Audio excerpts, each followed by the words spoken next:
नमस्कार, मेरा नाम प्रांजल सिंह है। मैं बॉम्बे में रहता हूँ। मेरा होम टाउन पटना बिहार है। आज मैं आपसे कुछ बात करना चाहूँगा। मैं पहली बार इस तरीके से वीडियोस बना रहा हूँ, सोशल मीडिया पर आ रहा हूँ, सोशल मीडिया पर वीडियोस अपलोड कर रहा हूँ। इसके पीछे कुछ रीज़न है। मैं कभी इस तरीके की चीज़ें से बहुत दूर रहता हूँ। क्या हुआ कि तकरीबन 2016 में अगस्त में मैंने एक्सिस बैंक से कार लोन लिया, कार परचेज़ किया, कार लिया। उसके ईएमआईज़ में सफलतापूर्वक और अच्छे से बिना एस्केप हुए हुए किसी भी महीने मैं पेमेंट कर रहा था। अभी मोराटोरियम का जो सिचुएशंस है आरबीआई की गाइडलाइंस के हिसाब से 31 मई तक अगर आपके पास पैसा नहीं है या किसी तरीके की समस्या है कोविड-19 के तहत, तो आप 31 मई के बाद जून के बाद आप पेमेंट कर सकते हैं। उसकी अलग इंटरेस्ट रेट है, उसका अलग ब्याज दर है जो मुझे अच्छे से पता है। इसमें क्या हुआ कि मैंने जब एक्सिस बैंक के वेबसाइट पर गया और एक्सिस बैंक के वेबसाइट पर मैंने अप्लाई किया मोरेटोरियम के लिए, उसमें मैं सफलतापूर्वक मैं उनके वेबसाइट पे गया। उसके राइट हैंड साइड के कॉलम में उसके आ रहा था कि आप यहाँ पर जाकर के आप अप्लाई कर सकते हैं मोरेटोरियम के लिए। मैं जब उस पर लॉगिन किया, मतलब लॉगिन नहीं, उस पर क्लिक किया, उसके बाद एक नया वेब पेज खुलता है। वेब पेज खुलने के बाद उसमें आपको मोबाइल नंबर आता है इंडिया कोड के साथ डालने के लिए। उसके बाद नीचे ऑथेंटिकेशन कोड्स होते हैं, वो डालना आता है। फिर नेक्स्ट पेज में बढ़ते हैं, ओटीपी डालना होता है। ये सारी प्रोसेस करने के बाद जब लास्ट प्रोसेस आता है जहाँ पर आपको दो ऑप्शंस आता है, या तो आप लोन के लिए और क्रेडिट कार्ड के लिए किसके लिए लेना चाहते हैं। तो मेरे क्रेडिट कार्ड का नो इशू, मुझे लोन का लेना था। तो मैंने लोन पर क्लिक करके आई अंडरस्टैंड करके आगे बढ़ा और उसको सबमिट किया सक्सेसफुली। एक्सिस बैंक की तरफ से मुझे मैसेज आता है कि 3 वर्किंग डेज़ में आपको ये सारी की सारी चीज़ें हो जाएगी और आपका सक्सेसफुली हो चुका है। तकरीबन ये मैंने 9 तारीख को किया था। अब ये क्या हुआ कि उसके बाद 15 तारीख को मेरे अकाउंट से हमेशा 9053 अमाउंट डिडक्ट होता है और वो हमेशा की तरह, हर महीने की तरह इस महीने भी डिडक्ट हो गया। मेरे अकाउंट में पैसा कुछ रिजर्व था जो कि इस सिचुएशन से लड़ने के लिए मेरे और मेरी फैमिली के लिए मैंने बचा के रखा था, ताकि अभी क्या है कि पैसे का फ्लो बहुत कम है और काम नहीं है उस तरीके से, और बहुत सारी ऐसी समस्याएं हैं जिसको लेकर मैंने सेव करके वो पैसे रखे थे, और ताकि वो मुझे आने वाली सिचुएशंस में आ गया, मतलब मुझे काम देगा। तो मैंने इसीलिए वो आरबीआई की जो फैसिलिटी थी वो मैंने ऑप्ट करके लिया। इस चीज़ को करने के बाद भी कमाल की बात यह है कि एक्सिस बैंक ने उस डिडक्ट कर लिया मेरे सेविंग्स अकाउंट से और उसको डाल दिया लोन अकाउंट में। वो सारी चीज़ें मुझे सेटलमेंट उन लोगों ने कर ली। इसके बाद मैंने कई बार उनके कस्टमर केयर में तक फ़ोन किया, बार बार कॉल करने की कोशिश की। लोन सेंटर बंद है, मैं समझ सकता हूँ, क्योंकि कोविड-19 एक ऐसा प्रॉब्लम है जिसके कारण सारी चीज़ें बहुत ही जो इसेंशियल सर्विसेज थी वो बहुत कम हो चुकी है। And I truly understand and I admit it's okay. तो मैंने कस्टमर केयर में किया, कई मुश्किल के बाद जाकर के मुझे उनसे बात हुआ। तो वहाँ पे जो मुझे जिस लेडी ने उन्होंने बताया कि she was very replying very bad way, sir वो तो होगा ही, वो तो कटेगा ही, इस तरीके से, मतलब उस पहले वो बहुत इरिटेट होकर के बैड वे में रिप्लाई किया। मेरा भी एक था, मेरा भी एक सेविंग्स है, मैंने भी एक पैसे बना करके रखा है, वो अचानक से कट जाता है। वो सारी चीज़ें ऐसी ऐसी प्रॉब्लम्स होती हैं, तो उसके लिए ज़िम्मेदार कौन है यार।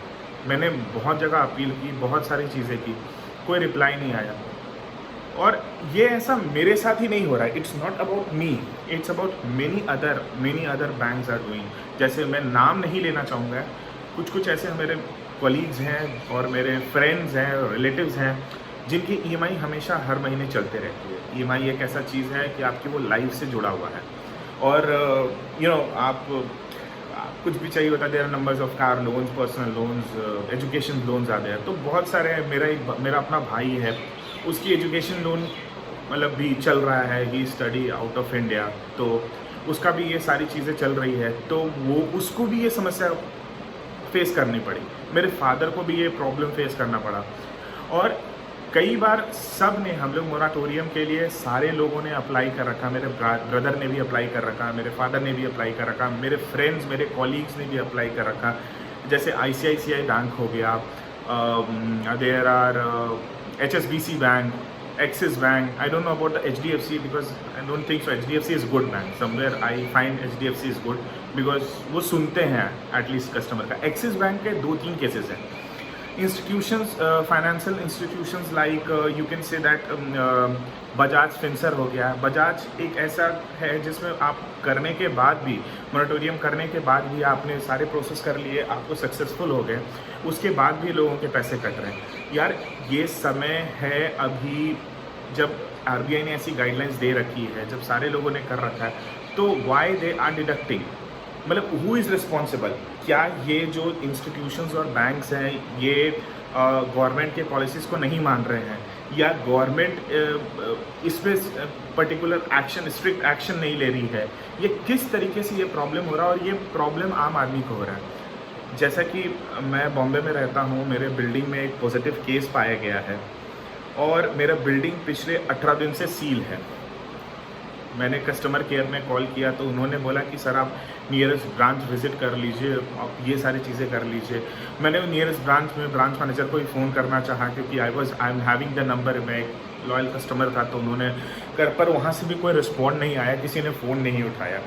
और मैं बिल्डिंग के बाहर जा नहीं सकता because it's very quarantine building और निकलना ही अलाउड नहीं है. यहाँ पर मेरे घर पे राशन नहीं आ रहा है, दूध नहीं आ रहा है और समस्या बहुत बढ़ी गई है. मेरी फैमिली है, इतनी सारी प्रॉब्लम्स होने के बाद भी मतलब आई एम जस्ट फाइटिंग और सोच रहा हूँ कि किसी तरीके से कुछ पैसा बचा हुआ है, ठीक है, ये मे बी ये एक्सटेंड होगा या नहीं होगा, ये बीमारी कब तक ठीक होगा.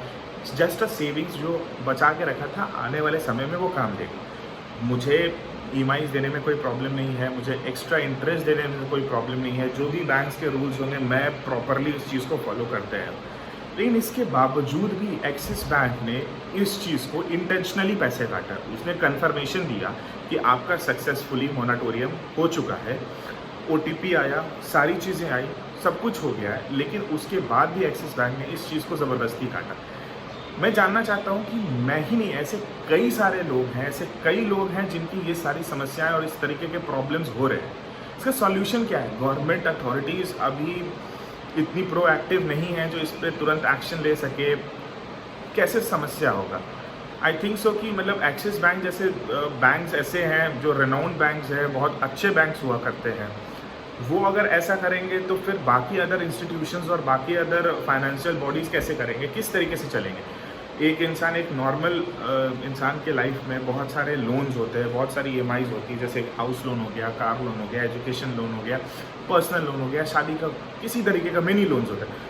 वो जब सोर्स ऑफ इनकम आपका हर महीना पैसा आ रहा होता है तो आप उसको पैसा दे रहे होते हैं. वो सारी चीज़ें दैट इज साइकिल, वो साइकिल चेन बाई चेन चल रही होती. लेकिन आज तो मेरे पास अभी समस्या है ना, इस पर कैसे निदान होगा, किस तरीके से होगा, इसके लिए रिस्पॉन्सिबल कौन है? मैंने कई बार एक्सिस बैंक में कॉल करना चाहा, कई बार कांटेक्ट करना चाहा, मुझे रिप्लाई नहीं आया, कुछ नहीं आ रहा. They are not even saying कि नहीं इस तरीके से मतलब हम आपको पैसा लौटाएंगे या क्या करेंगे, क्या नहीं करेंगे. समस्या बहुत बढ़ते जा रही है. और मे बी अगर ये 3 मई के बाद भी लॉकडाउन नहीं ओपन हुआ या ओपन हुआ, that is a government notice, जो भी PM का होगा या जो भी CM का होगा, हम लोगों को उसको मानना होगा और बहुत ही अच्छे से मानता हूँ. अगर ये चीज़ नहीं हुआ तो ये समस्या और बढ़ते जाएगी. इस समय पैसे का रहना, फैमिली का रहना बहुत आवश्यक है. जो सामान नॉर्मल सामान होते थे वो रेट ज़्यादा में मिल रहे हैं, जैसे कि कोई भी एक छोटा सा सामान होता है वो ज़्यादा में मिल रहा है. ठीक है, अभी सप्लाई कम है या किसी तरीके से we are paying, it's okay.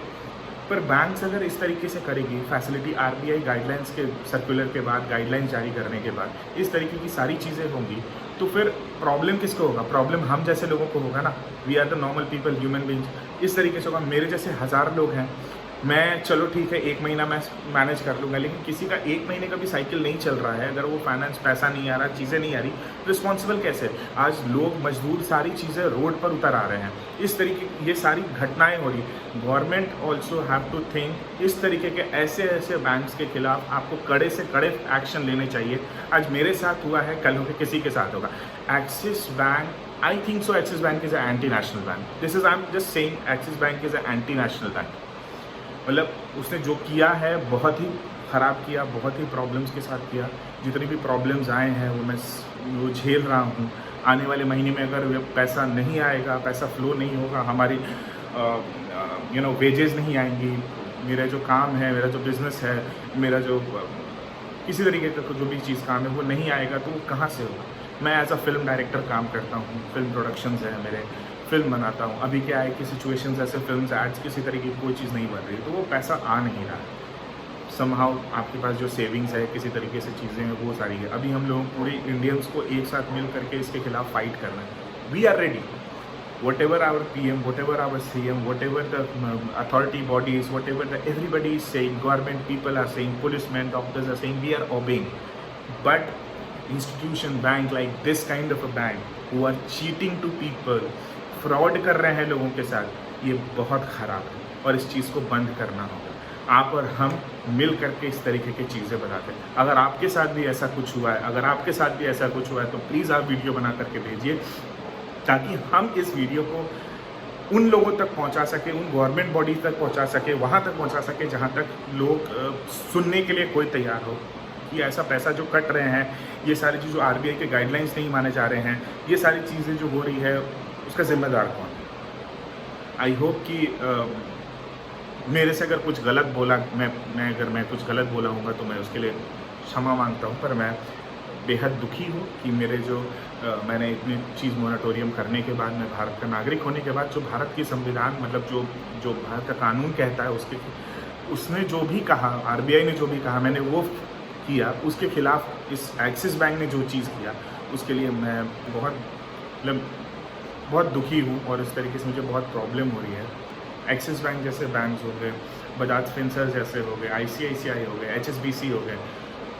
HSBC तो मैं पर्सनली नहीं जानता हूँ, पर ICICI का मेरे एक कोलीग ने एक एक्सपीरियंस किया। Axis bank 15 peoples in my friends who are having Axis bank accounts, उन्होंने ऐसा किया। हालांकि मेरा एक अकाउंट HDFC बैंक में भी है। HDFC bank is one of the good bank. मुझे जो लगा, मैंने वहाँ की जो सर्विस ली, बहुत अच्छे से सर्विस दिया उन लोगों ने, और बहुत ही मेरे क्रेडिट कार्ड्स थे कुछ इस तरीके के, मतलब जो भी चीज़ें थी उसके सर्विसेज अच्छे हैं। एटलीस्ट पीपल लिसन, बट यहाँ पे कोई लिसन सुनने को ही नहीं तैयार। तो please government bodies, government authorities, government people who all are listening, if it's a request to finance ministers, ministers of affairs, RBI governors, RBI holders, everybody, it's a request, अगर आप ये वीडियोज़ देख पा रहे हैं और ऐसी चीज़ें हो रही, प्लीज़ आप एक कड़ा से कड़ा एक्शन लीजिए, ताकि हम जैसे लोग या और भी जिनके पास पैसे की कमी है, दिक्कत है, उनको ये प्रॉब्लम ना आए। आशा करते हैं कि आप मेरी मदद करेंगे, जनता की मदद करेंगे और लोगों की एक पुकार सुनेंगे। धन्यवाद। मेरा नाम प्रांजल। जय हिंद।